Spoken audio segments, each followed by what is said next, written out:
But thanks for listening. Yeah.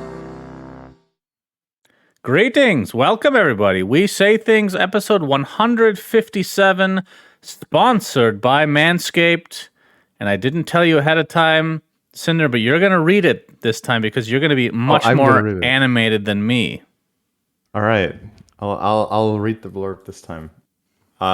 With always creative. With some emphasis here, all right? Be excited. Okay. All right, you guys ready? Crotch discomfort hurting your game? Fear no more. The kings of crotch comfort, Manscaped, have spent 2 years designing the most comfortable boxer briefs out there. Sleek, soft, comfortable, and flexible. The brand new Boxers 2.0. From Manscaped, take your balls to the royal ball throne. The global leaders in below-the-waist grooming have the Lawnmower 4.0 for the trimmin', so you can wear the Boxers 2.0 for the chillin'. They even trademarked the jewel pouch, so you know it's serious. It's time you invest in your family jewels, so let your bulge breathe and get 20% off plus free shipping by using our code WeSayThings at manscaped.com. Very nice. Thank you. And thank you to Manscaped for kings of crotch comfort. I mean, they knocked it. This is not the best one they've done, but it's one of the better ones. Yeah, this is up there. This goes in the Hall of Fame of the Manscaped blurbs that they provide for us each time. But yeah, thank you to them for sponsoring so many of our episodes. Of course, you guys have heard about them, but they have great products for below the waist and other things. They have pretty much everything now. It's kind of crazy. Just general men's health products, right? I think it's fair to say at this point. Indeed. There's probably a couple of things they don't have, but they have almost everything you want. So again, if you go to manscaped.com and use the promo code We Say Things, you get 20% off and free shipping. Thank you, thank you. Also, thank you to our patrons in the In Bruges tier, including but not limited, actually, yes, limited to Mr. Cakes. We'll see you in Arlington. Look for the tangos. High-functioning autistic virgin full with rage. Obi-Wan can blow me. The British Dota scene sucks more than this name. BTOD or Crandall should sponsor the show because ergonomic chairs are so much better than gaming chairs, not an ad. I cover Shannon, before you continue. Yes. I got myself a new chair. I just thought that was a good time to mention that after that. What kind of chair? I got myself a Herman Miller like we talked about. Oh, so you got to try it out in Sweden or no? No, I didn't try. I ended up not going to try it, so we were talking about it, right? And the reason I didn't follow up was that I think it was OD, Shiver, and Scriff all said they have the same one. And I was like, if it fits OD and Shiver, it fits me because we're like similar body size, right? We're similar height. Physique. That's the right word. That was the one I was looking for. And it's really good, so I can definitely recommend it. And I think you will really enjoy the seat as well. Is it the same one I have? I don't know. It's the Embody. Embody? Yeah. No. Awesome chair, though. Okay. Not an ad, though. Just like the... You could have made this a Cinder and Recommends instead of interrupting the In Bruges tier shoutouts. Yeah, but I just felt like it fit here, right? It was right after a guy talking about ergonomic chairs and not being an ad, you know? It just felt right. Fair enough. Also, thank you to I Cover My Ears During Scary Moments too. Oscar Seeker. Vovalicious, please, even more rants from Suns fan about NBA and his experience with Windows.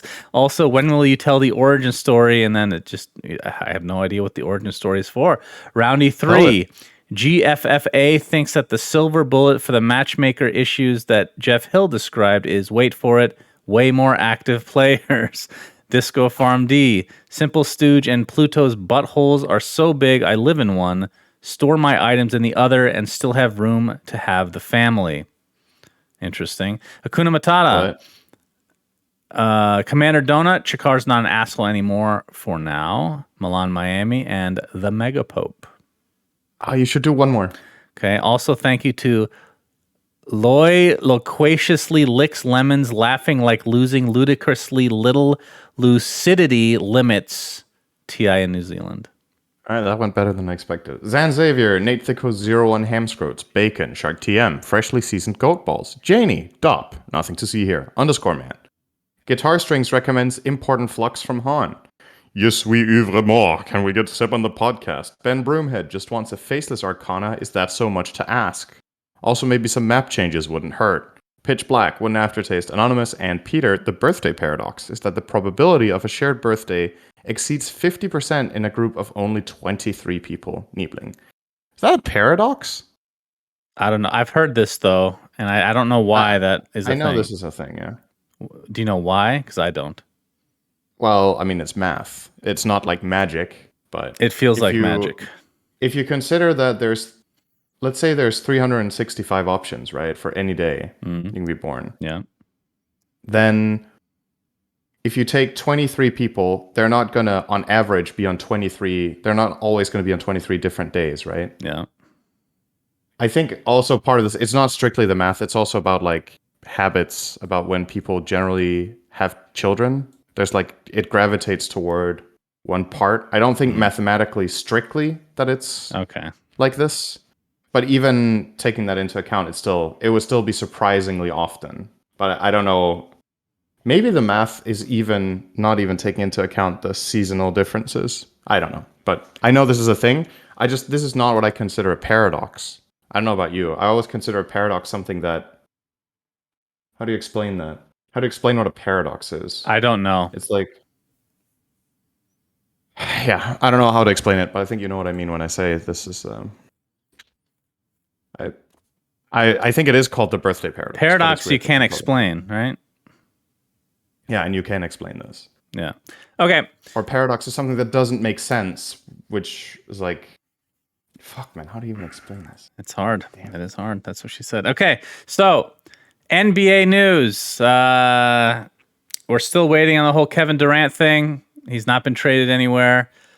But one big piece of the puzzle has fallen into place. DeAndre Ayton, our number one pick. The Suns didn't seem like they wanted to sign him. He's a restricted free agent. The Indiana Pacers offered him a max contract for the max that they could offer, which is less than we could. And within 90 seconds, we had 2 days to match. Within 90 seconds, we matched. So he will be back on the team, which is a little awkward because, well, he had some drama late in the season, I guess, with the coach. So it's going to be kind of weird. And we can't trade him until January with his permission. And we can't trade him until a year from now without his permission. So, yeah, we'll see. I mean, when does the season start? October. Okay. So, yeah. There's you play one series a week, right? Or one game a week? No, 4. 3 to 4. 4 games a week? 3 to 4 a week, yeah. Is that 4 separate opponents, or is it... Usually. Sometimes there's... Yeah, it's best of ones, right? Until the playoffs. Yeah, that's right. Yeah, okay. Wow. That's a lot of games that he gets to play. That's like basically... How much of the regular season is over in January? 3 months. Well, yeah. How many? How much of it is that? Is that half the yeah, it's about season, about half. Okay. Yeah. All right. Your turn. Yeah. Yesterday was the hottest day in July ever in Denmark. It was hot outside. Speculation was that we were going to break the record all-time hot, but we were just about half a degree Celsius short of that, I think. Now it's your time to guess in Fahrenheit. How hot do you think it was yesterday? Hottest day in July ever in Denmark. Let's see. You guys are pansies, so... The problem is, like, if it's 120 Fahrenheit here, I don't know what that equates to. That's probably like 50 Celsius. So I'm going to say 46 Celsius. I said in Fahrenheit to make it easier for you. Oh. How hot it was in Fahrenheit. Okay. I'm going to say 46 Celsius, which equates to 112. All right. It was the hottest day ever in July in Denmark, and it was 97 Fahrenheit. What the fuck? 97. Hottest day ever in July. 97. Yeah, I think the all-time heat record is about, let me see, probably close to 100, I think. Let me see. What's the humidity? You know, that's what I was going to ask. A little bit less. It was low, so it wasn't really that bad, actually. What is low? What does low mean? I don't remember. I think it was like 40. That's not low.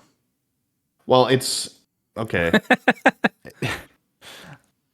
Or was it for maybe that was another day. Anyway, the record in Denmark is like 98, I think. So were you guys sweating your balls off then? It wasn't that bad because the humidity wasn't very high and it was a little bit windy, and we just, for the most part, just stayed inside and had the blinds down, so the heat didn't get in very much. But yeah, I thought it would be funny to see what your guess was and how far off. Yeah, you I would was be. I You was were way very off. far off. Way off. Now, the thing is, sometimes in Denmark in the summer, when it's like, let's say, close to 100 Celsius, or sorry, close to 100 Fahrenheit, when it's really hot, is that it gets insufferable because of the humidity. So if it's actually summer humid in Denmark and it's hour hot, you will find it way less tolerable than when it's 110 for you. Because Yeah. Like when if it's humid, it's very even bad. if it's, again, I'm sorry for the people that use the real metric system, but I don't know it very well. If it's like 80 degrees Fahrenheit, but it's humid, it's miserable. Absolutely miserable. But if it's like 110 here, I don't really mind it because it's not humid. Yeah, if it's dry. Yeah. But it's been exceptionally hot this summer, even for us. The worst heat we've ever been in, both of us, was still Manila Major, right? Oh, that yeah. was for me by far. It was not even close. Yeah, that was bad.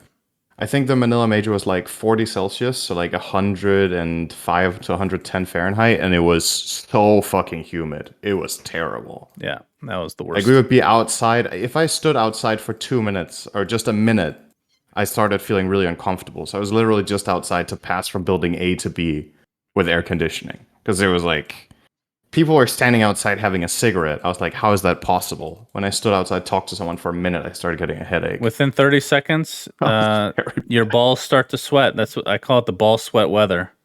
And it makes you very uncomfortable.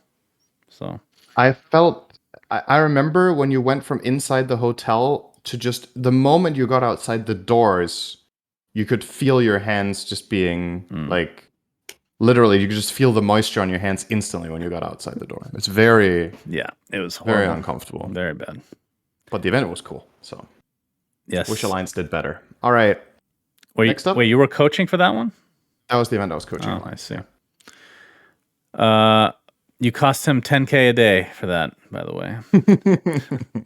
Okay, so let's go over the full DPC since we've had a week off, essentially, which is because I was very tired. And I was doing tiebreakers at the same time and with travel and all that shit. So actually worked out with that week break. But I guess we can go over each region, and then I want to talk about the rankings for TI. And then we can talk about whatever for the next topic. So for Western Europe, which is one of the two regions that I covered and you covered, Tundra first, Liquid second, OG third, Entity fourth. So they will be going to the major. Team Secret and Gaming Gladiators end up staying Div 1. Gaming Gladiators was in a tiebreaker situation with Goon Squad, but they did win. So Goon Squad and Alliance are back to Div 2, which they were in last season, and they're going to be replaced by Nigma, and I don't know who the other team is. I haven't looked. Let's see. Is it Brame? Nope. Into the Breach. Into the Breach. It was, many expected it to be Brame, but they kind of sucked this season, so it wasn't Brame. Yeah, speaking of tiebreakers, there were 3 of them. There was a tie for second, and also a tie for going to the major, which Secret lost to Entity 2-1. So, yeah, Secret miss out once again. This has probably been Secret's worst season in the history of the brand, right? I think, or the org. I think so. Like, they've had bad tournaments. Like, they had a bad placement at TI once, and they've maybe had a bad major, but they've missed 2 or 3 premier events in a row. Yeah, I don't think that's ever happened before since they made the org. For this stretch of time, it's been their worst stretch, I think, for sure. I think so. This last half year has been Secret's worst. So that's tough for them, you know? It makes it harder to get the players that you want. It's harder to... Now, you don't get to go to the majors you want. I know this is a very convoluted question, or it could be the opposite. Maybe I'm oversimplifying it. I can't remember the last time I've seen a player on a tier 1 team, which I would say Secret is among tier 1, I've never seen a player like Nisha is the example that has looked so much better than literally everybody in the server consistently, and they're still struggling to win. I can't remember the last time I've seen that. And is it because is he actually playing? It's a very stupid question. Is he actually playing that much better than everybody, or is he being enabled in ways that we can't see, or is Secret just like sucking and he's the only one playing well? I think he is being enabled, but I also think he stands out. I think he's individually just outperforming his team this season. I don't think he always has been. I think there's been times when Nisha wasn't the best player on the team or didn't have the strongest performances, but right now this season, I think there's in my mind, there's basically no doubt that he was, in a lot of their victories, he was carrying the game more than he should have to. Now, the thing I don't want to speculate about is why that happens. Like, if it's some strategic element or because they're not gelling so well or they're making mistakes that they don't usually do, like whatever it is, but you're 100% on the money. Like, Nisha just looked too much better than the others in their games. So I don't think he's necessarily playing the best he ever has. I think other players on that team are not performing to their apex, and in this time with all these other teams that you're facing in Division 1 in Europe, you need to be on the ball or you lose games, and then a 4-3 scoreline wasn't enough for 4 slots. You need to win one more series and then you're there. So It was close. Like, it wasn't like Secret bombed out and played awful.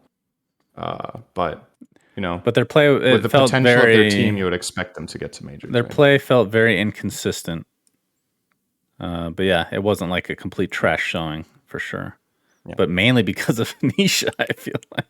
Yeah, I think if Nisha didn't stand out as much as he did and shine as much as he did, I don't think they would have won 4 series. I think they would have won 3.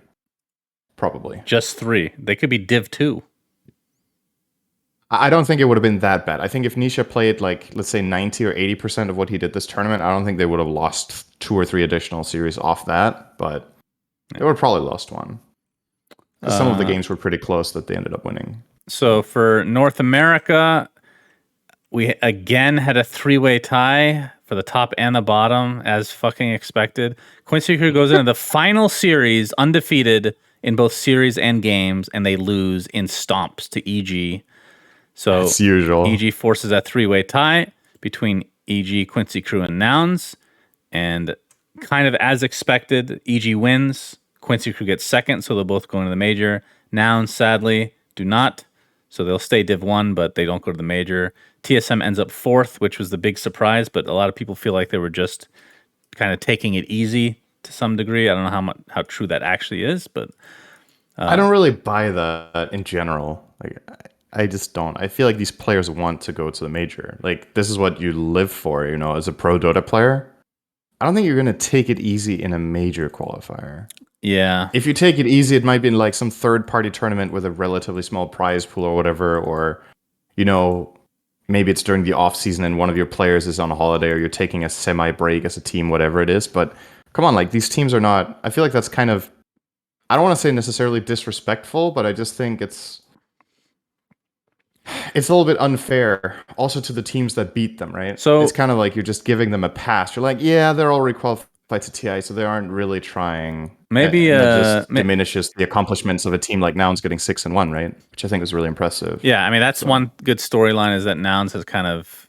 I wouldn't put them in the same tier even as TSM yet, but they have looked a lot better, which is good to have another team in NA. But I think if you compare it to like basketball, since I always like to make these traditional sports examples, like maybe taking it easy is not the right wordage.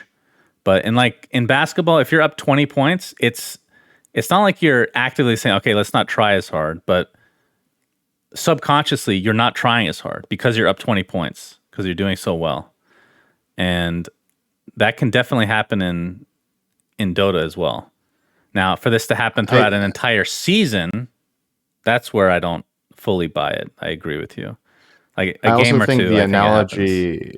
The analogy is more comparable to if you're locked in, right? Like, let's say you're 5-0 in your division, and you're going to the major with 5-2. Then there's still stuff to play for. You could get first place and get more DPC points, but ultimately the big prize for these teams is going to the major and playing on the big stage and trying to win, right? So I think that is the time that you could quote unquote coast a bit and maybe lose a series because you're kind of chilling. But I don't think these players and these teams do that until they've made the major. That's my point. I think that's when you might see some teams let loose a little bit, if anything. But yeah, I just honestly think TSM were just not good enough this time. And they were outmatched in multiple series, and that's all it is. I think they were trying, but they were beat fair and square by better teams this time. The silver lining for them, like you said, they're going to TI, right? So that's obviously huge, no matter what. That's right. Yeah, in that tiebreaker, by the way, the EG Quincy Nouns one, the third game, so the Quincy Nouns ones, which decided everything, was actually very close for quite a while and looked scary for Quincy. So for a moment when I was watching, I was like, it's fucking happening again, man. Yeah. It's actually happening again. Dude, I would have crushed the season. I would have been so sad for them. Holy shit. It's kind of a shame here because I really want Nouns to go to the major as well, because I think it's really cool to see the improvement of a team like that in the division. And, some of the players, we both really like Z-Freak, for example. So that would have been really cool. But at the same time, man, I'm happy Quincy made it too, right? It was like, for me, that was a series where there was no terrible and no awesome outcome. I wanted both teams to go, and I really wanted neither team to lose. Yeah. But yeah, it is what it is. Do you think, based on what you saw, NA is so weird because let's be honest, like 6 through 8, that's not Div 1. That's not Div 1 really. Caliber. Having said that, maybe I'm biased. I still think a third slot would make more sense now that there's 4 teams that are good. I think there's a case to be made for that, but the question is, where do you take the slot from? Yeah. I think that's the hard part, because I don't think any of the other regions is not showing enough results to deserve the ones they have. Let's see. So some people are going to be like, Lawson, EU always sucks, but it's just not like... I think it's very selective memory when people say that. OG won the last major, so obviously that was a very strong team out of the region. Tundra got third. So even if a couple of teams don't necessarily have the strongest performance, the region is very competitive, at least recently, at major events. So fairness, or to be fair, China wasn't there. Like, who knows how it would look? But I'm looking through the regions right now. I don't know where you would take a slot from. I think the closest one to give one to NA would probably be Eastern Europe. But I also think it's a little bit unfair given the whole situation that Eastern Europe has had recently, right? They haven't really had so much of a chance to show that they've still got it. So I hope they get to do that in Arlington. But yeah. So that's NA. Yep. And speaking of Eastern Europe, the 3 that are going to the major from 1 to 3 are Outsiders, Na'Vi, and Team Spirit. They were all tied going into the tiebreakers. And surprisingly, Team Spirit lost both their games. So they will be third ranking. Bet Boom, One Move, and Mind Games were in the middle of the pack. And then the 2 that get relegated are Pari Parni and Rune Eaters. That's a cool name. Rune Eaters. I like that. Yeah. Rune Eaters actually had a very, for a team that ended 1-6, they had a really good game score. They went 6-12 and won 1 series. So that means on average they won 2 every series they played. Oh, you're robot-y. They just couldn't close it out. You're turning into a robot, they just couldn't close young man. You okay? As in I'm lagging, or... Yes. Hello? What else would it mean? All right, let's pause it real quick. I don't know. I did some math, so you're like... Stop doing math. If I robot, it's good. You're good. Go ahead, Cinderin. You're a robot. All right. So I was saying when I was roboting that Rune Eaters, I think for a team with a 1-6 scoreline, they got 6-12 in games. So effectively, they averaged a 1-2 score every game, which I think for all the across the bottom of Div 1, they're probably the team that had the best score that got relegated. They just couldn't close it out when it mattered the most. That's hilarious. Looking at the team that stays, which is Mind Games, went 3-12. Yep. A way worse score, but they won the tiebreaker, so that's what matters. Yep. Yeah, like you said, Outsiders finishing first. That is obviously, if you're unfamiliar with them, that is the VP team, but they're currently not allowed to play under their brand name because of affiliations with the Russian government for part of the ownership of the VP org. So they're playing as Outsiders, but this is a team that has what it takes to get really high placements in general. I think Eastern Europe is going to look strong in Arlington if they all get to go. I think all three teams have great top 8, top 6, top 4 potential. Really? So yeah, I'm expecting at least one of these teams to finish top 6. I would be very surprised if none of them do. And I don't think it's a surprise if they get top 3, honestly. One of them. I don't think more than one will. But the cool thing is it could be any of them, because all three teams are very strong and competitive. So we'll be excited. EG's getting second, by the way. 100%. There's no way that's Oh yeah, not we didn't happening. mention that from NA. I think my clear favorite from that region for Arlington will be EG. Yeah. I think they've just caught up. They're back in form and they're looking better. I know they end the series or the season with the same score as Quincy, but Quincy beat them, or rather, the series that EG lost to Nouns was early on, and after that, they just looked unstoppable when they warmed up. So high expectations there. China, which I would argue is the most competitive region. My God, the scorelines are insane. So the top 4, which will go to the major, are Royal Never Give Up, Aster, Extreme Gaming, and LGD. Yeah, which LGD barely got in there. Well, we'll talk a bit about LGD a little later. So Aster, Ares, and eHome stay in Div 1, but not going to the major. And Vici and Dandelion will drop to Div 2. Relegated from Div 1. Yeah. Let that sink in for a second. That is so crazy to just look at. The scoreline, other than Dandelion, which went 1-6, like these are the scorelines: 5-2, 4-3, 4-3, 4-3, 4-3, 3-4, 3-4. That's insane. Yeah. That is insane. That I think is the most competitive region for me, at least. And you know that they're going to do really well at Arlington if they. I mean, we don't know anything about it, right? If they're actually going to be able to make it. But if the Chinese teams make it and with full roster and in full shape, I expect 2 of them to be top 6 at least. I think. To be fair, you do say this every time, and every time you're wrong. Yep. I'm ready to be wrong again. Okay, keep it up. I've proven my worth in SAP segments, so don't worry. I will. That's true. That's on another level. If we move on to SEA, the 3 teams that will be going to the major are Boom, Talon, Fnatic, and the teams that stay, RSG, T1, which is the surprising one for a lot of people, and Team SMG. And then the relegations are Enigma Galaxy SEA and Polaris Esports. Cool to see Talon there. That's my main takeaway. I think Boom Fnatic is not really surprising.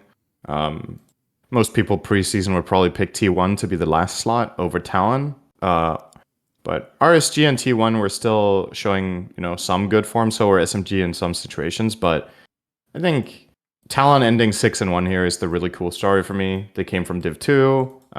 They've been warming up, and they're on a heater right now. So we'll see how far they can go. And I'm happy for KP. I really like KP. So yeah, he's a likable guy. Yeah. And Strong then team. I believe the last region is South America. Did I skip anything? I don't think so. South America, the 2 teams going are Thunder Awaken and Beast Coast, who won a tiebreaker against Infamous.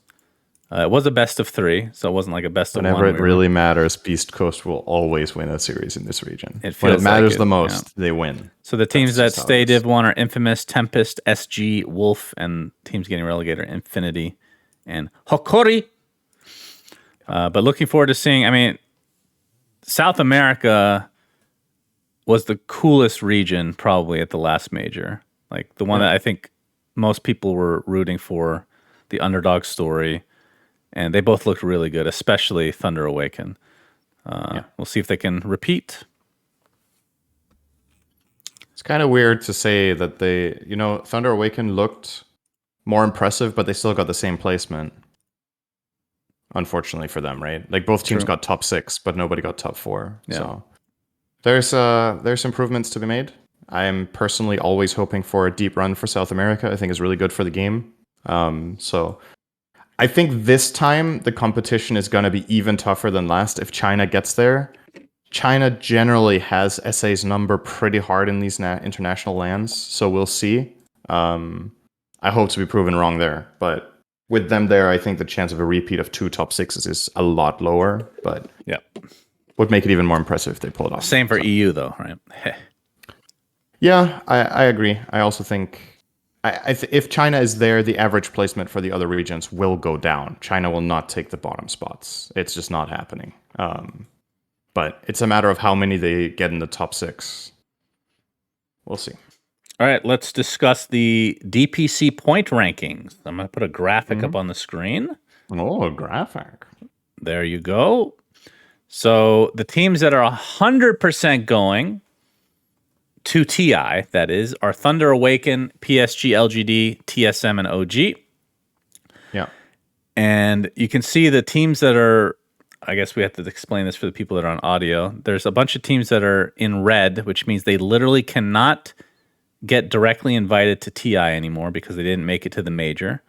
And there's a bunch of teams that are kind of open for interpretation. Obviously, 12 teams will get invited, and 13, 14, 15, 16, 17, there's 18 teams technically eligible, which I guess we'll quickly list. Beast Coast, Tundra, Gaiman, Boom, EG, Fnatic, Spirit, Aster, Liquid, RNG, Outsiders, Quincy Crew, Extreme Gaming, Navi, and Talon. So that's 15. Huh? That's 15 teams. I think you said 18. I was counting the 4. Just like I miscounted again, but I was counting the teams from that are already going to get invited 100%. Okay. So out of those, so that's right. So it's 19. So 19 technical teams can get in.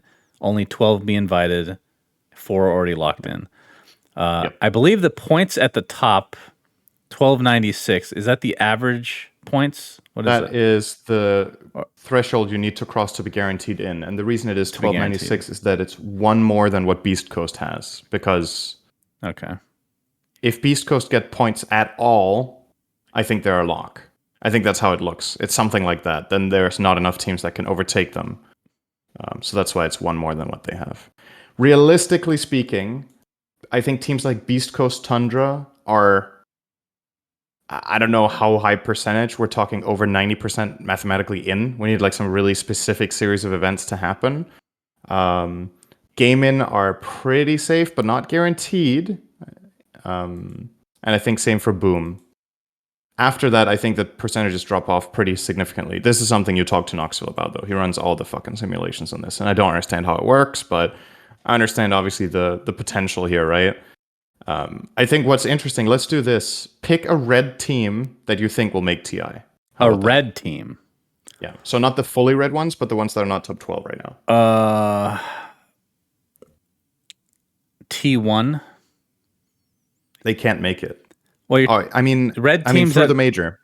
Not fully red. The ones that are 13 to 22, but they aren't like fully blocked down. Okay. A team you think will make it via the major. Royal Never Give Up. Yeah, that's my pick as well. I knew you're going to go with China, as usual. But I think Liquid have a really good chance too. They need less points, and they've been looking solid. Yeah. I think a lot of people are hoping for Quincy. I think this mountain is probably going to be a bit too much to climb. They need a lot of points because they changed their roster. They have quite a way to go, and so do Outsiders.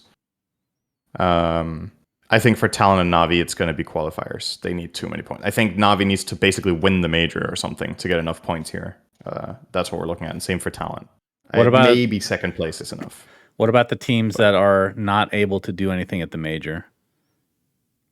To go through the TI qualies or whatever they're called. That's only Gaming Gladiators, right? Oh, you mean the fully red ones? Yes, fully red ones. Oh, I see. Who's going to go to the major from? It kind of ends up being which teams have less competition left, right? So I think Bet Boom is one of them. And what do you call TI? Is it the 30 teams or is it the ones that get out of the play-in as well? I mean, that overcomplicates it. Let's say... Because if you're saying all 30 teams, I think both Nouns and Quincy will go, for example. Yeah, but not... Okay, so not that. So the ones that are top 18 at TI. Yeah. Okay. I think T1. Team Secret. That's probably it. Okay, I'm confused by something. Maybe Infamous as well, actually. Because I think Beast Coast will go to yeah, maybe Infamous too, actually. Those three. All right, hold on. I don't want to say something really stupid, so I know you're used to it, but I'm seeing something weird on here, and I need to double check. Let's see. Western Europe. Entity. Okay, this is not stupid. Entity made the major. Yeah. Why? They can't get enough Why points even are if they win the they? major. Why are they red? I don't understand. How can he not have enough points to go to TI if you win the fucking third major, which gives you more points? I think it might not give enough. How is that possible? That's so stupid. Well, That's dumb. Okay, well then, I can't say for a fact that this graphic is fully correct. Maybe they can technically make it, but I do think I don't know how many points you get for winning the third major, but I would expect it's less than 1,000. So Okay, well that's strange. I mean, if something like that happened, like people get really upset, right? Like, understandably. I feel like stuff like this should dude, be. if Entity win the major, that would be so fucking If you sick. win the major, that should just auto get you into TI. Period. Like, if a team that wins a major doesn't get into TI, that's just weird, in my opinion. But You could make that as like a caveat in the rules. But the thing is, what Valve are trying to avoid is that a team that wins a major can just coast and chill until TI, right? Which, like I said, I don't think teams will, but there's something about competitive integrity and keeping the regions on their toes. well, we'll talk about competitive Um, integrity in but a few moments because I yeah. don't think that's being avoided anyway. So, to me at least, that is moot. Okay, Right. so I guess there's nothing really to talk about in terms of the Arlington Major since we kind of went over those teams. So Yeah, we've covered everything. let's go over to our SAP segment of the day. You love it. You waited for it. Remember, playing Dota 2 requires skill for multitasking, pattern recognition, strategizing, leadership, and social skills. SAP is looking for exactly those skill sets in various areas like development and technology, sales, and consulting. Put your stamp on SAP's market-leading portfolio used by 94% of the world's 500 largest companies and bring your skills to work with the latest technologies. Join a dynamic and diverse group of people and develop your career. Check out SAP's open positions at jobs.sap.com or by clicking the link in the description of the video or audio. So, Cinderin, you have a question for me. I do. Is it 2-0 now? Yeah. I think it's 2-0. Just And checking. it might be 3-0 after this one because you've done way better recently, or well, in the last 5 than in the first 15 or whatever. Okay. Let's see. All right, which of the following is Pudge number 1 in among the ticketed games? Okay. Is it A, average deaths per minute? Is it B, buybacks in a single match? C, pings per minute in a single match? Or D, smoke spot per minute in a match? You know, I it's going to be wrong, but I have to go with deaths. That is correct. Yes. Yes. Average deaths per minute. Do you want to guess? What do you think it is? What do you Average. think Pudge's average deaths per minute is in ticketed games? I mean, it can't be. It's got to be a fucking decimal then, right? Yeah, of course. Let's Like, see. for example, 0.5 would be dying every second minute, which is, crazy. Right. I'm so going it's to not say that high. 0.15. All right, it's 0.24. So on average, Every Pudge 4 dies minutes. every 4th minute. Yeah. He shares the first place with 2 heroes, actually. They have the same. Okay. Do you want to guess? 2 Maybe you can guess one of them. techies. Yeah. Yes. Wow, I'm impressed. It's 2 if heroes. You guess the last one, if you guess the last one, I'm really impressed. It's 2 heroes that hurt themselves. I know that Centaur's not going to be the other one. Let me look at the hero list here. So most deaths per minute, huh?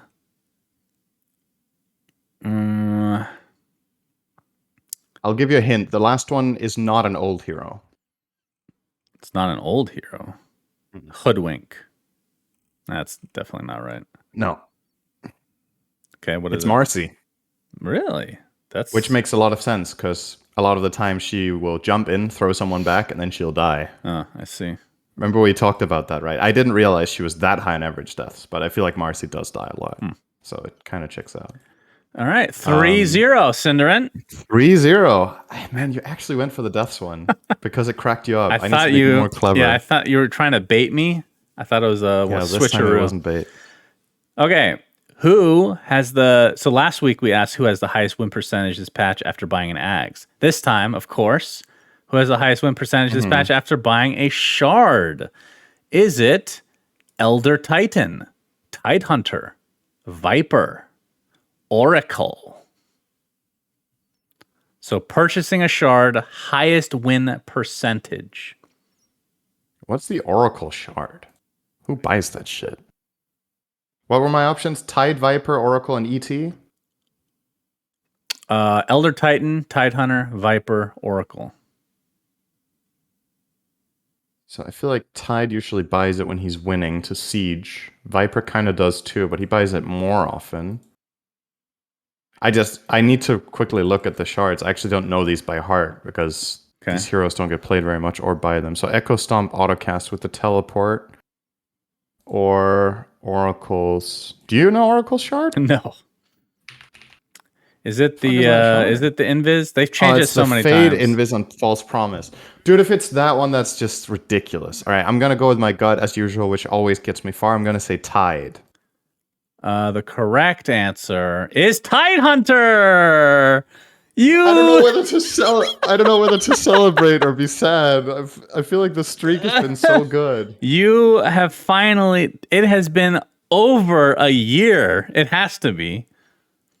You got your first one correct. I got it right with reasoning, not with random selection. Amazing. It happened. So I thought that this one was going to be a trick question almost because Tide seems like it would be the correct answer between Tide and Viper, so pretty much. Same as my Deaths one.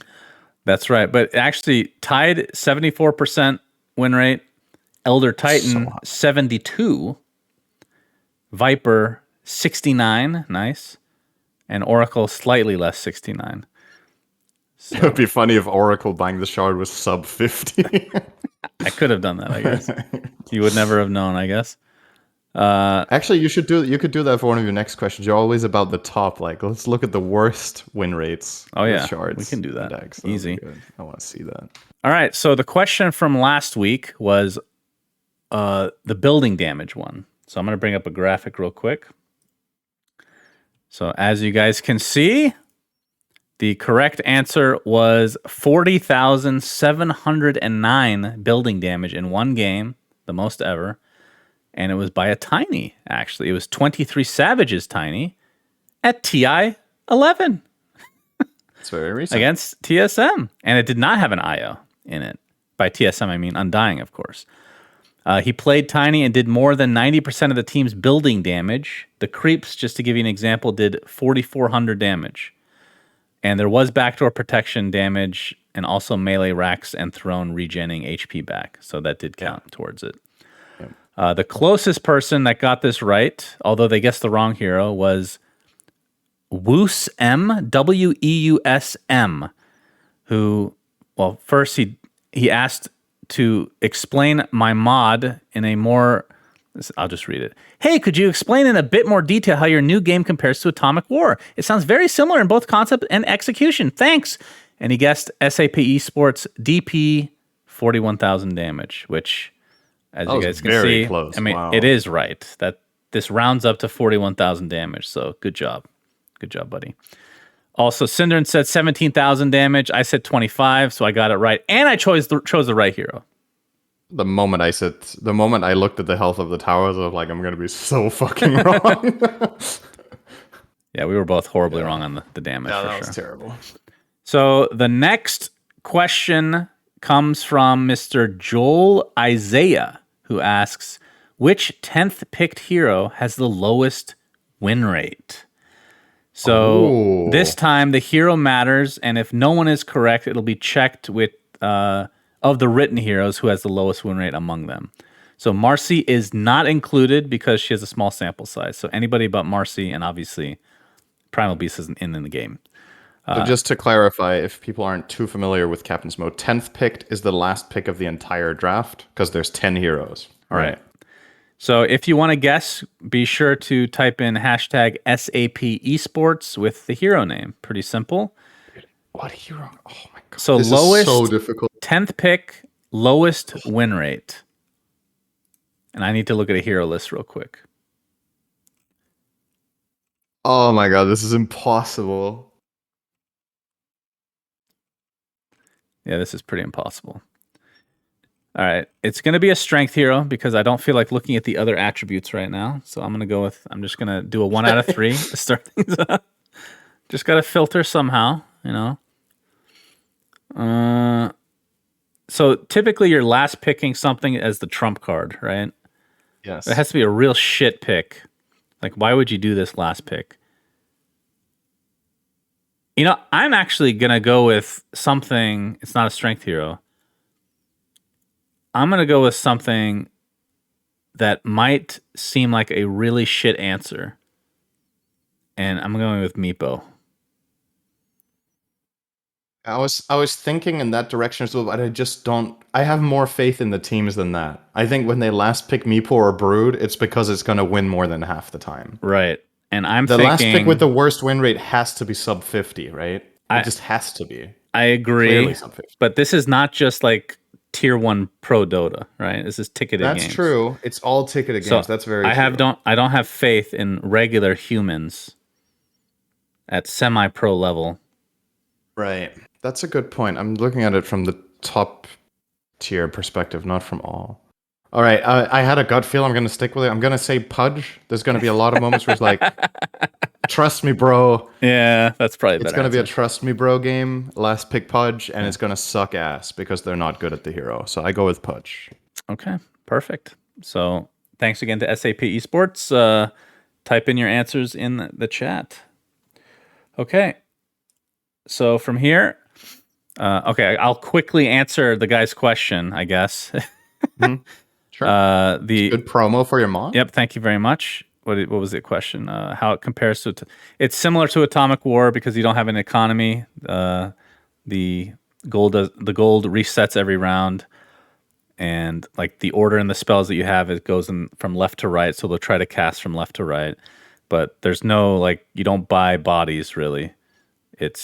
You buy spells only, so you can put spells on any body you want, and the more duplicates you find of a specific spell, the more upgrades, and it goes in thresholds of 3, 6, 9, like auto chess. So you get 3 of one spell, it becomes a max level spell in Dota. If you get 6, it becomes what we call a super, which a lot of times is like a shard or a talent, and then 9 is the ultimate version. It's like the Gaben is what it's called, which is either like an Aghanim Scepter or an item like a Heart of Tarask or Satanic, or it's something completely custom that we made. So it sounds... I think most of them are creative ideas that you guys had. I think you're selling it a little bit short, making it sound like that was the tertiary thing. I think most Gabens are custom stuff. Yes, that is true. So give you an idea, Icarus Dive Gaben, which nobody gets. When you dive, meteor hammers rain from the sky, Sindarin. Like 10 of them. Yep. It's fucking awesome, actually. Okay, you put a topic down, which I know less about than you, so I'll let you take it. Yeah, so we had a couple of, I don't know if you want to call it drama, but just, shit situations. So I think, if I'm not mistaken, this was actually the series that qualified Beast Coast to the major. Let me just confirm that before I say something stupid, but I do think so.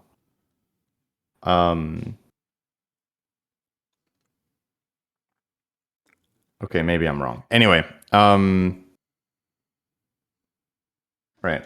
Entertain people for a moment, Shannon. I want to make sure I say this right. La la la la la la la la la la la la la la. There it is. Okay, I found it. All right. So, basically, what happened was in a pub game on stream. I'm not sure whose stream it was, but K1 from Beast Coast, also known as Hector, made a racist comment, whether it was in jest or because he was tilted or whatever it was.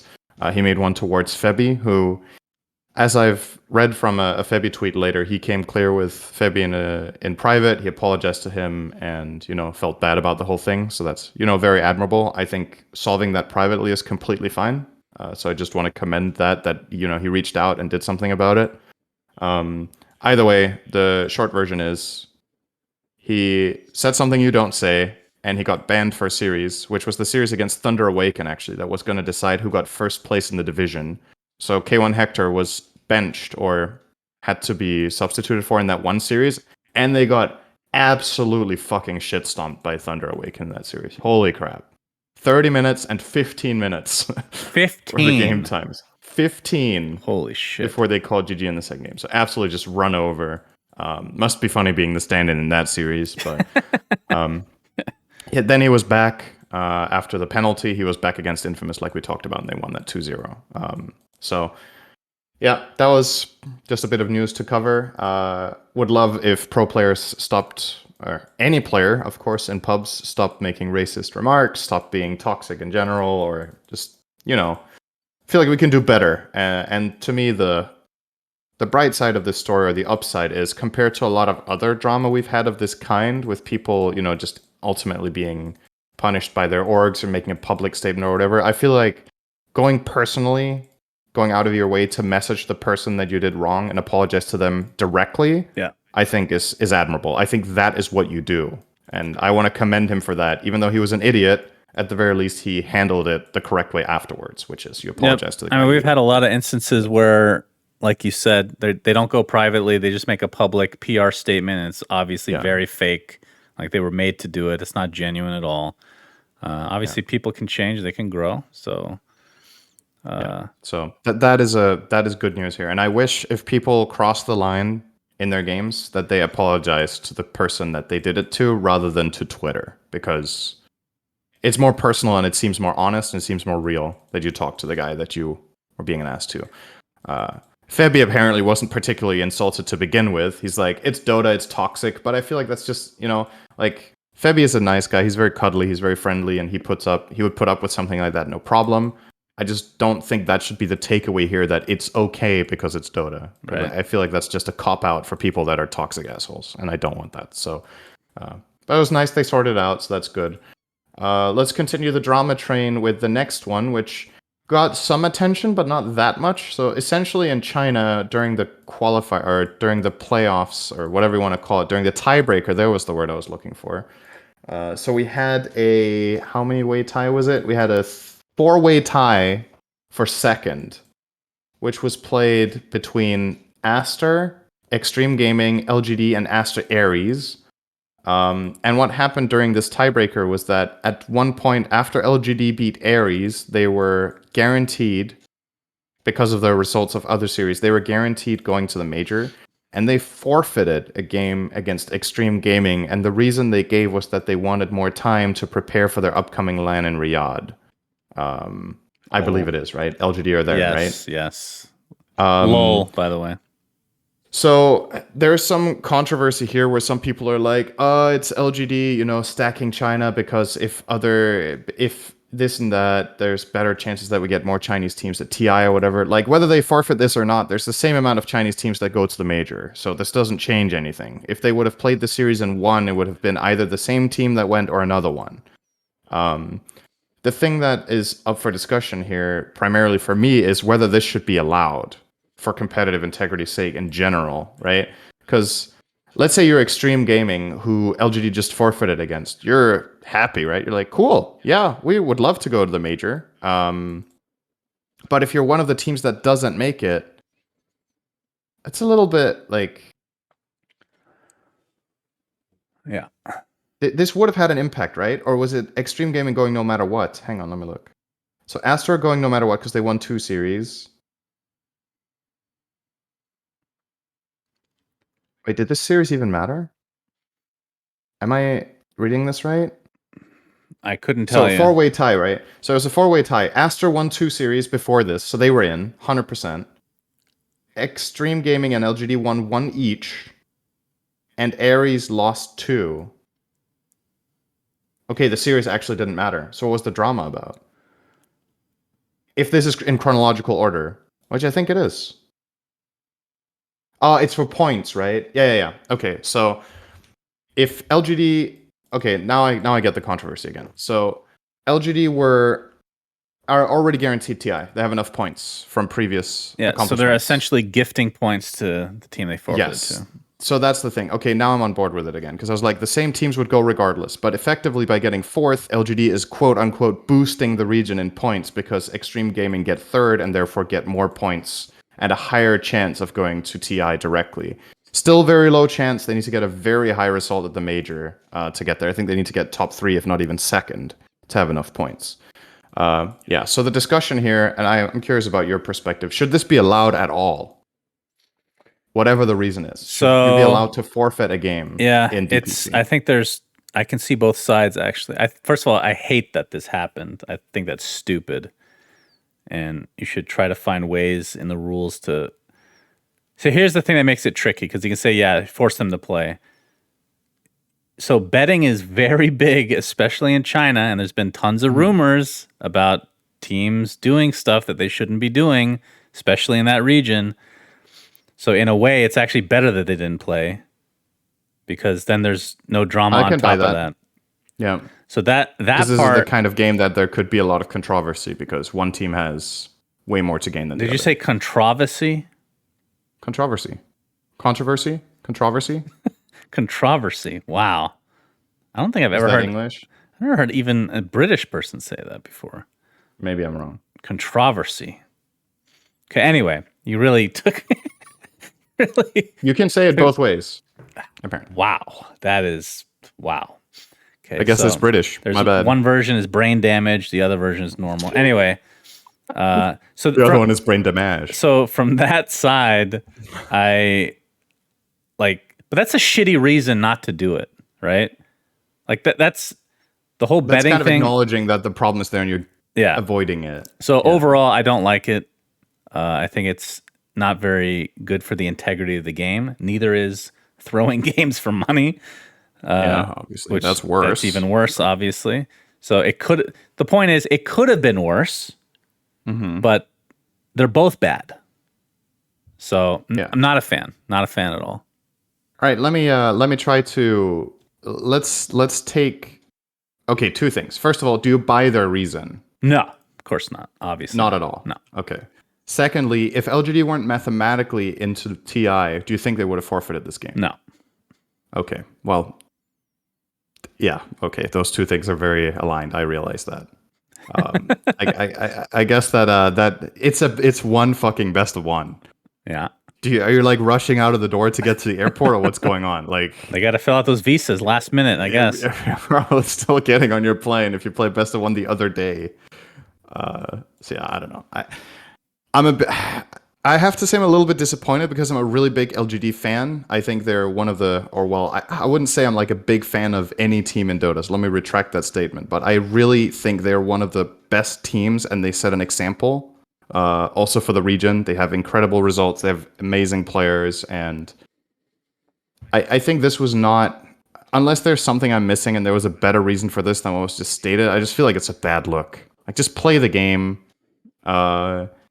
If you are hurrying to go to practice and spend your time on something else for the tournament, then play a strategy that needs to execute or whatever. Play something crazy. But then, like you said, maybe there's going to be allegations about match fixing. So I don't know. Like maybe maybe you just have to play a normal best of one, and you can handle that for the sake of the league. Yeah. That to me is a bit disappointing because I really like the team, but we'll see. I think most likely, this is the silver lining, most likely in the end, this ends up making literally zero difference.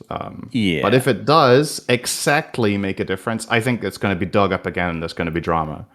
Like, let's say Extreme Gaming, because of this, qualify barely over another team that gets 13th. That team will feel unfairly treated that Extreme didn't win fair and square against LGD in the league. Because that's what they had to do against all of their opponents in their own league. Yep. So I mean, let's hope that doesn't happen. It's the principle, or maybe of the hope thing. it does happen. I don't know, because either way, there's gonna. Well, that's the thing. Like, well, first of all, the principle of the thing obviously is what I disagree with. So it doesn't matter if it will matter or not. But even like, let's say Valve doesn't like it, and then they enforce it. that's gonna it's gonna be even worse. That's the sad part. I don't know how you fix something like this. It's weird, very weird. Okay, and the last topic for Dota is the Riyadh Masters, which is now ongoing, and they have quite the list of teams, including PSG LGD, Secret, Spirit, OG, Tundra, Nigma Galaxy, which are now Div 1 again, so we can say they're good.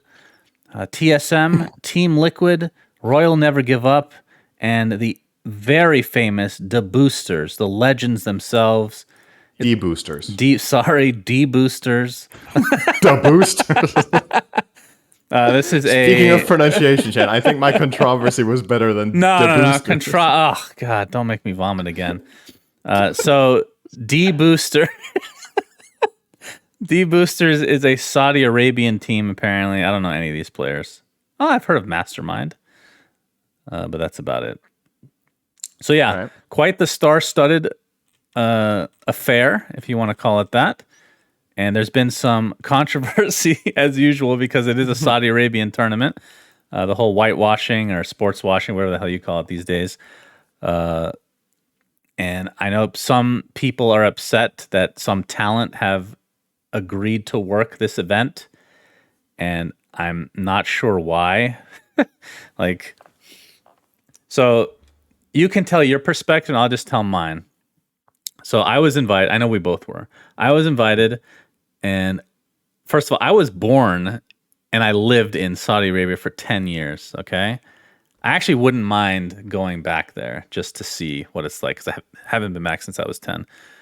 But having said that, I was asked to do this event, and I said I'm not really interested because it's not a great look. And obviously there's, shady stuff there. It's one of those weird situations. We talk about this all the time that, some people can afford to not go to stuff like this. I'm lucky enough to be one of those people.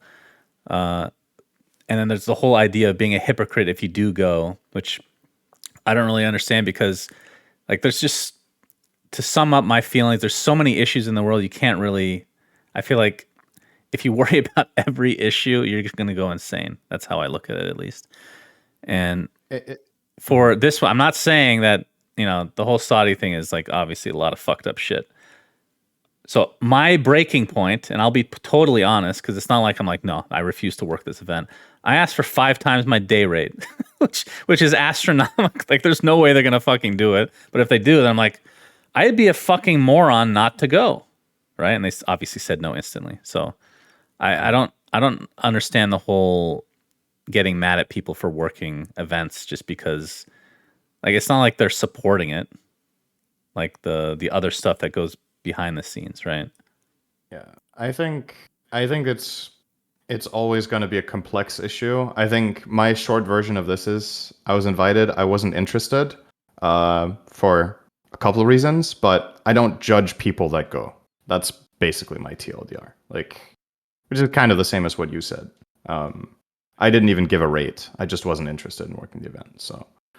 But yeah, I think just looking at the tournament itself and looking at the teams, I think it's going to be, it's probably going to be really exciting. How, especially toward the later portion, it's also the fact that we have 2 Chinese teams in international competition again. We didn't see that at the major, and we've got the boosters. Maybe they can do pull some sort of amazing comeback. Obviously, that is it's the qualifying team from the Saudi Arabia qualifier, and I think in order to play there, they needed to have X players from the MENA region. I think they have 2 Saudi Arabian players. Is that it? And then 1 Jordanian. So I think the majority, right? So they have 3 players from the region, and then they have a Kazakhstani and a Bulgarian.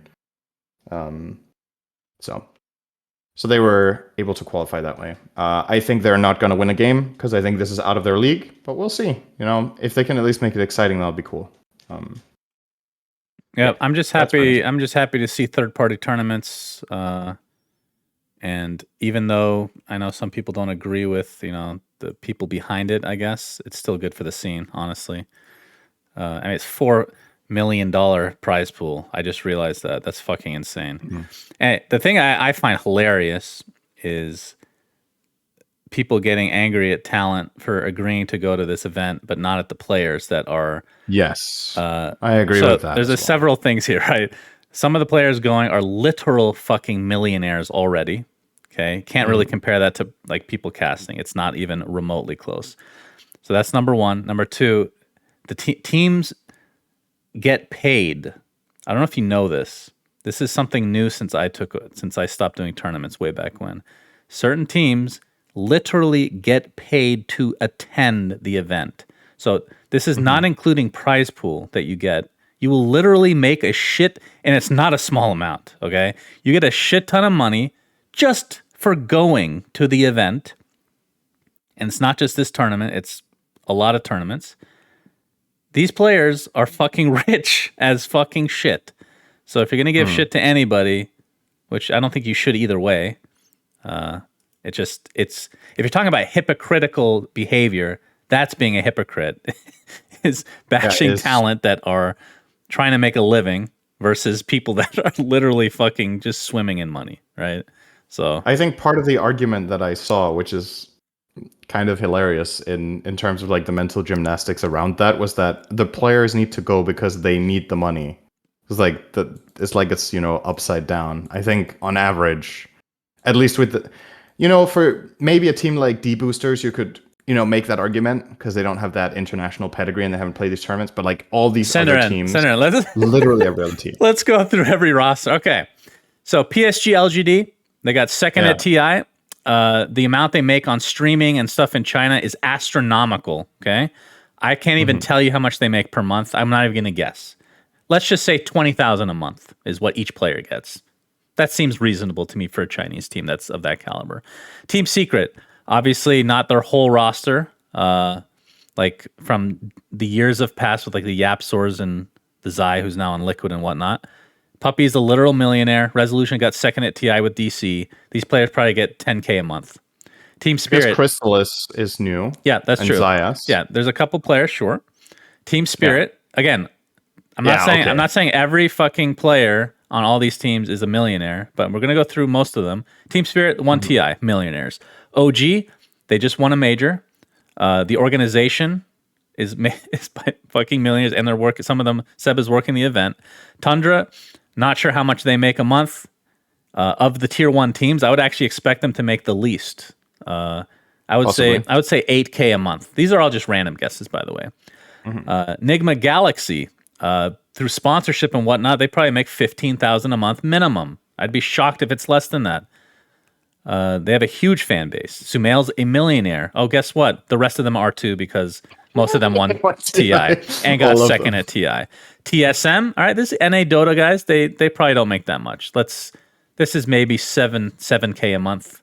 This is probably the lowest paid team of the entire event, other than the Boosters. Do you think they get paid less than Tundra? I don't think so.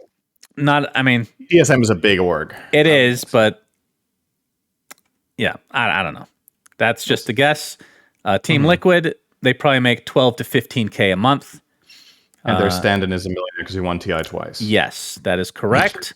No idea what Royal Never Give Up makes. This is just like PSG, I'm pretty confident is astronomical. Not sure how that compares with other Chinese teams, but generally, if you're a good Chinese team, you're making a shit ton of money. So, yeah. These people make one person on this team. Okay, how can you even compare this to what talent makes? It's not even remotely close. It's not even remotely fucking close. So, yeah, I always find that comical that players get a free pass in everything they do because they're pro players. I don't know where the argument or the perspective comes from that talent should be held to a different regard in these aspects. Like if it's something about, age or what they quote unquote have to do because of contractual obligations or whatnot, or if it's like a leftover from, for example, in StarCraft, I think the average top tier talent in StarCraft actually made more money than the players unless you were absolute top of the top, right? Because the prize money in StarCraft wasn't that high, but in Dota it's astronomical by comparison to the caster wages if you get high placements, right? Yeah. So it's a different ballgame, but this doesn't apply to all of esports. I think that's kind of important to keep in mind that in other games, I think the crevice between talent and players at the top, like top talent and top players, the difference in terms of like financial gain from the game is way smaller. I think Dota is the absolute biggest, and it's not even close. If we were casting League of Legends, we'd be millionaires. We would millionaires. make more money casting League. I mean, I think millionaires. I don't know. Easily millionaires. I don't know. I don't know how much League. I know is. how much I don't know. I know how much tier 2 players make in League. Yeah, it's like players 300K a year or something. I actually think in League the gap is pretty big too, though. I think in League the players also make significantly more than the casters. Okay. But I think in other games like maybe Rocket League or StarCraft, we'd be millionaires. We'd be millionaires. League of Legends. Right. I mean, we could switch. So the only talent you guys should be harping on for taking money from a interesting, backing is Jenkins. Of course, he's a piece of shit. We can all agree. He'll accept any money. He'll do whatever you want. Just give him some money and he'll do it. No questions asked.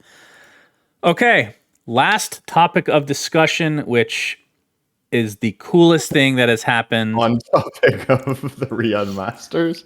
That's right. Going from one end to the spectrum to the other. The James Webb telescope. Obviously, this happened last week, but we didn't have an episode. We've been waiting for this for quite some time. It's a telescope has been developed over a 20-year period, essentially. They launched in December finally into deep space, and it cooled down enough for them to take some cool pictures. I'm going to show one, which I'm sure everybody's already seen, but that's okay.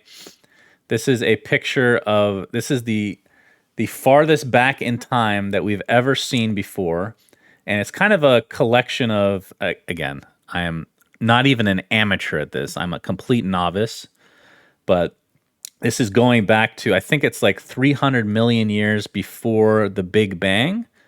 I think it's basically the farthest back we've ever looked by a long shot. And every single little dot here is a full galaxy, Cinderin. And we've had pictures like this from the Hubble. I mean, I should say, we've had pictures of like galaxies in the same vein from Hubble, but not to this resolution. This is absurd. Like there's a little gravitational lensing going on where like you can see some things curving. They obviously don't look like that. But every single dot here is a full fucking galaxy. Like that is ridiculous. Have you seen some of the other pictures too? Like this is obviously, I think this is the one that most people have seen because it was the first one that they really made a chat's making a big deal out of it. I guess I said before the Big Bang. Is that what I said? Yeah. Obviously meant after. Thank you. Go ahead. It's kind of a big deal. Yeah. It's quite a big difference. We can see God's eyes, and he is a turtle. Go ahead. Yeah. So some of the other ones look, for lack of a better word, they look like something out of a fantasy game, Yeah. Like it's kind of incredible how, like, I don't know what people have seen like that in the past with previous pictures from the universe or but the way it looks like cosmic landscapes almost is really fascinating to see. Even though it's just, like stars and whatever, like, I don't even know what that's called, like dust. It looks like sand, some of the pictures. Yeah. There's just like tons of sand that is glowing. And it's just incredible, like some of the pictures that they've seen. So I don't know we've talked a little bit about the universe before on the podcast. I don't know what your like hope is with this, aside from getting, cool pictures. Like there's obviously really big things that we could discover. Like maybe confirming some things about the universe that we think are true, or but like either way, it's just amazing images. If nothing else comes of it, I don't have any seeing other. That is kind of crazy. I don't have any other examples to show, but they came out with like a variety of stuff. First of all, when I was watching, it was President Joe Biden presenting this. What a fucking dog shit presentation! Holy fucking shit! The U.S. government, the richest country in the world, maybe China is, I don't know, one of the richest countries ever to exist. And you're saying that this thing you spent so much time and money on that that it's the pride and joy of the fucking USA. That's the presentation you give. It was fucking boring as shit.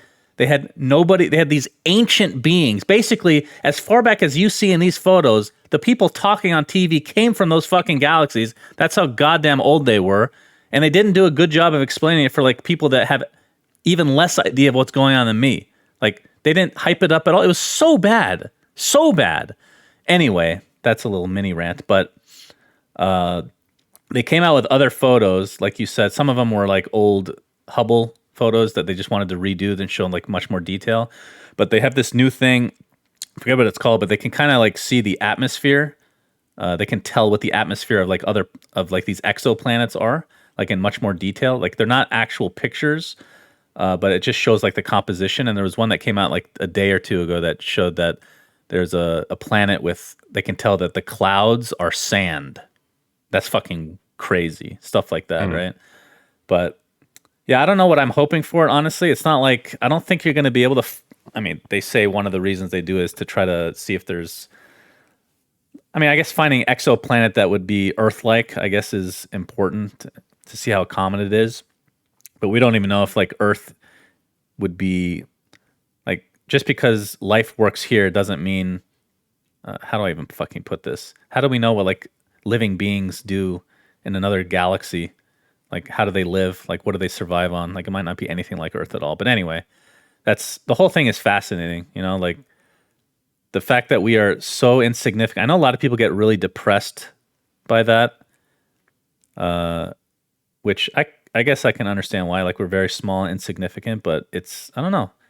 It's just so interesting. You could also turn it around and be like, we're really significant because look how fucking big the universe is, and we still haven't found other life, right? Like that's, in some ways, you could also say that's really significant, right? That's the glass half full way of thinking. Is look how fucking insanely big and far everything is, and we still haven't found anything like us, right? So yeah.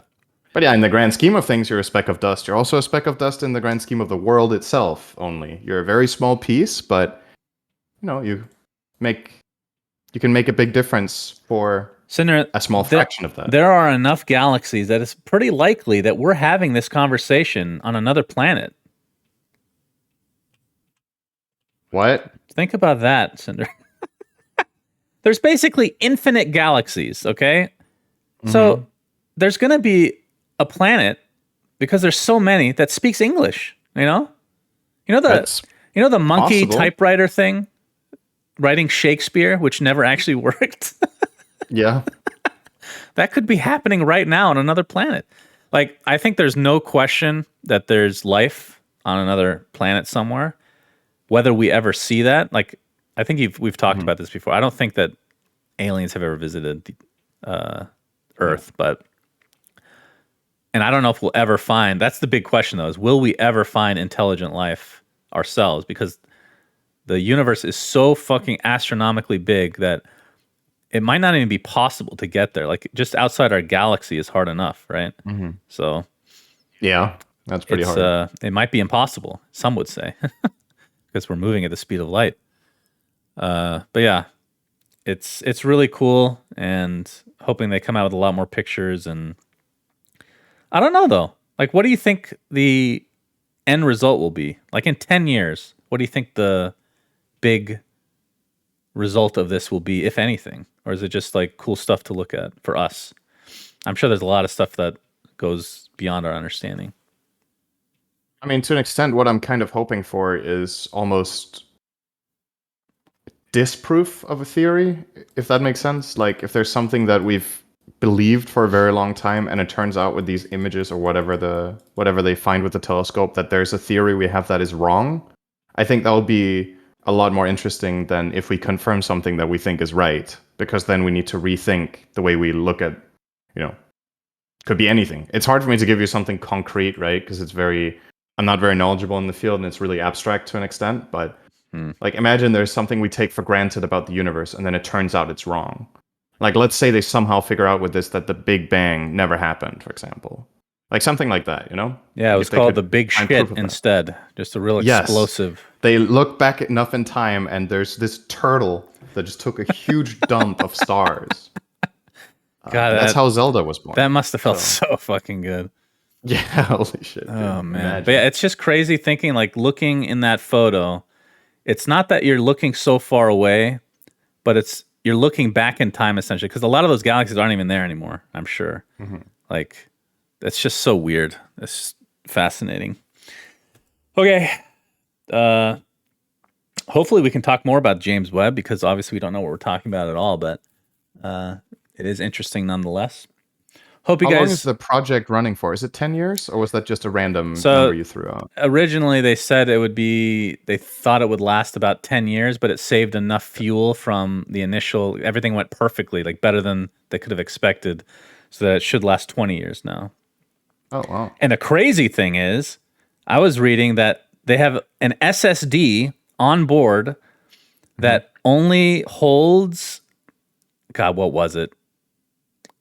I can't remember the exact. It's less than a terabyte, let's say. A couple hundred gigabytes, maybe.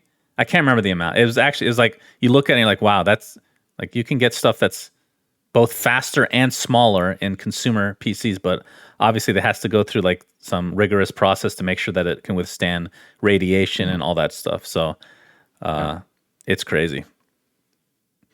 Good shit, NASA. I know you watched this show. Thanks a lot for entertaining us. We appreciate it. Thanks for the great presentation, Joe Biden. Appreciate your support as always. God, it's a walking fucking corpse. Okay, until next week, Suns fan and Cinder signing out. Have a great one, everybody. Peace.